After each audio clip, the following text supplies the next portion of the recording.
De la Universidad Tecnológica de Tecámac, el equipo conformado por Contreras Soto Britannia,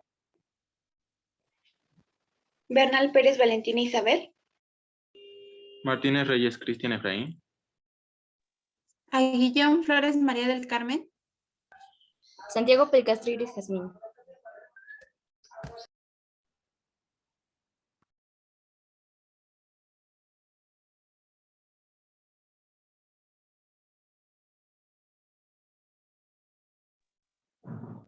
presenta el tema de factor de transferencia e interferón. Siguiente, por favor.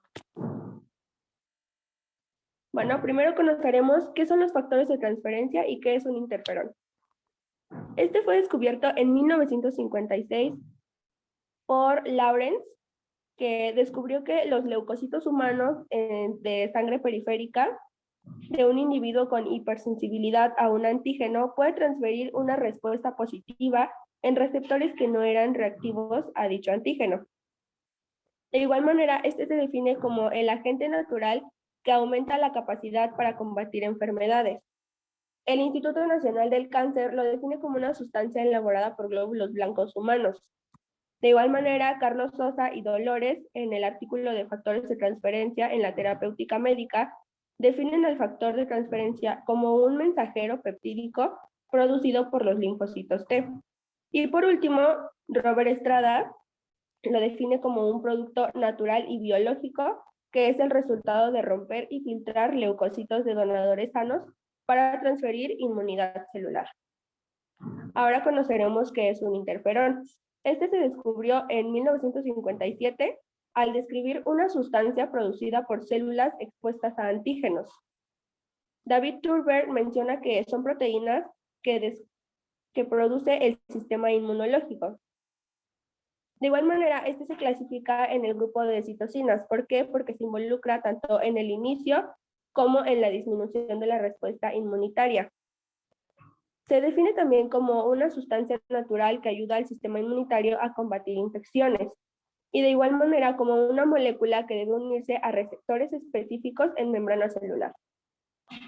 En la parte de abajo podemos observar una imagen en la que se encuentra una célula infectada por virus de color naranja y una célula sobre la que actúan los interferones. Esta célula infectada lanza receptores para que los interferones ingresen a la célula sobre la que va a actuar. Siguiente, por favor. relación interferón y factor de transferencia. Bueno, yo les hablaré de la relación entre estos mecanismos de inmunidad. Aquí yo representé el factor de transferencia con el transferón hecho por el IPN. Cuando se administra el factor de transferencia en un paciente, es como una fotografía del virus, bacterias, hongos o parásitos de los que el organismo donador estuvo en contacto y transmite la información a las células encargadas de combatir la enfermedad en el organismo receptor. Bueno, estas células activan una proteína llamada factor de regulación de interferón 3 o IRF3, la cual va al núcleo e induce la expresión de los genes que codifican el interferón. Estos interferones se liberan para después unirse a los receptores. Esta unión va a mandar una señal al núcleo para producir proteínas llamadas ISG o genes estimulados por el interferón, las cuales van a intervenir en la replicación de los virus. ¿Por qué hablo de estos y por qué hablo de cómo actúan estos dos en conjunto? Bueno, lo hablo ya que quiero recalcar la relación que tienen los interferones y el factor de transferencia, ya que el factor de transferencia induce una respuesta inmune en las células para producir interferones. Esa es la relación que hay entre estos dos. Siguiente, por favor. Enfermedades, padecimientos tratados. Como ya había mencionado, el factor de transferencia es como una fotografía del agente patógeno. Por lo tanto, es como una vacuna. Va a presentar al agente patógeno. Pero a diferencia de la vacuna, el factor de transferencia no va a ser el agente patógeno directo con las células, sino que, como dije, es una fotografía. Por lo tanto, no genera síntomas en el paciente, pero sí es eficaz e inocuo en enfermedades relacionadas con el sistema inmune, como pueden ser enfermedades alérgicas inmunodeficiencias, enfermedades infecciosas, enfermedades autoinmunes, enfermedades oncológicas. Algunos ejemplos de estas pueden ser el asma, la rinitis, dermatitis, deficiencia selectiva de CD4, deficiencia selectiva de inmunoglobulinas A, neutropenia cíclica, herpes zóster, varicela, molusco contagioso, artritis reumatoide o juvenil, esclerosis múltiple, lupus eritematoso sistémico, algunos tipos de cáncer in situ o metastásico, en quimioterapia, en algunos tipos de leucemia.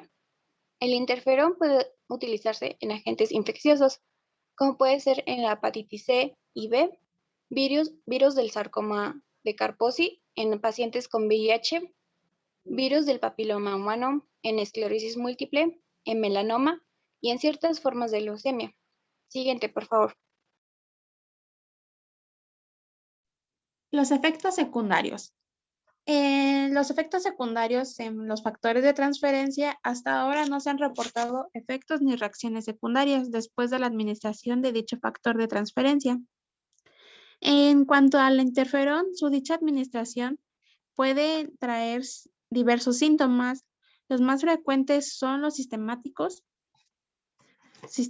con aparición de un síndrome pseudogripal, que son síntomas parecidos a los que se produce con el virus de la gripe. Incluyen la fiebre, escalofríos, dolores de cabeza, cuerpo cortado, tos, dolor de garganta. En algunos de estos efectos secundarios también pueden ser la depresión. Siguiente, por favor. Bueno, ahora hablaremos de cómo actúa el factor de transferencia. Como sabemos, su principal función es fortalecer hasta un 400% nuestro sistema inmunológico y nos ayuda a tratar alergias y también se utiliza como aliado contra la lucha del cáncer. Dentro de nuestro sistema inmune, los linfocitos T producen una sustancia que se llama interferón gamma y factor de necrosis tumoral alfa. Estas sustancias se van a beneficiar al individuo que tiene inmunodeficiencia, ya sea cáncer o que esté mal regulado por autoinmunidad o por alergia, como el caso de dermatitis atópica. Siguiente, por favor. Bueno, ¿cómo actúa el interferón? Cuando un virus entra a una célula cualquiera, en el cuerpo libera su material genético y comienza a replicarlo. La actividad que hace una proteína de las células llamada factor de regulación de interferón 3 o IRF3 se active y vaya al núcleo, donde induce la expresión de los que lo codifican para que el interferón de la célula entonces libere este interferón al medio, donde a su vez se une a receptores que reconocen al interferón en otras células e incluso en la misma célula de origen. La unión del interferón con el receptor manda una señal al núcleo para producir proteínas llamadas ISG. El interferón brinda la actividad antiviral a las demás, gracias a que tenemos 10 ISG, que de la forma que cuando el virus llegue a esta, el virus sepa cómo reaccionar e impida la replicación viral. Siguiente, por favor. Bueno, y por último vamos a ver los ejemplos. En esta parte se van a mencionar ejemplos en cuanto a las aplicaciones que estos pueden tener tanto el interferón como el factor de transferencia. Como primera parte, el interferón, basado en el artículo del autor Jairan Cáceres, en el cual nos habla del tratamiento del carcinoma vasocelular, el cual es un tumor maligno que se presenta en lo que es la parte inferior de lo que es el párpado. Esta se origina en lo que es la epidermis. Como podemos ver en lo que es en la imagen, vemos las diferentes capas de la piel y vemos que este tumor se presenta en la epidermis, pero al principio como tal no es un tumor muy grave, pero al pasar el tiempo este va a ir aumentando y va a ir afectando más lo que es la parte del párpado hasta llegar a un melanoma, lo cual es un conjunto de células cancerígenas, es decir, que son células que ya han sido infectadas. En cuanto al tratamiento de esta enfermedad, estamos hablando de una combinación de lo que son el interferón alfa B2 y el interferón gamma. Esto sería por parte del interferón. Ahora, una aplicación en cuanto al factor de transferencia es que este factor se utiliza en lo que son las inmunoterapias para lo que son los pacientes que sufren la enfermedad del herpes zóster, que es una enfermedad que es causada por el virus de la varicela y se caracteriza por erupciones vesiculares en lo que es en la piel. Si nos posicionamos en la imagen, podemos ver que estas erupciones se presentan en los mayores de los casos en la parte del dorso, en lo que es la parte de la costilla.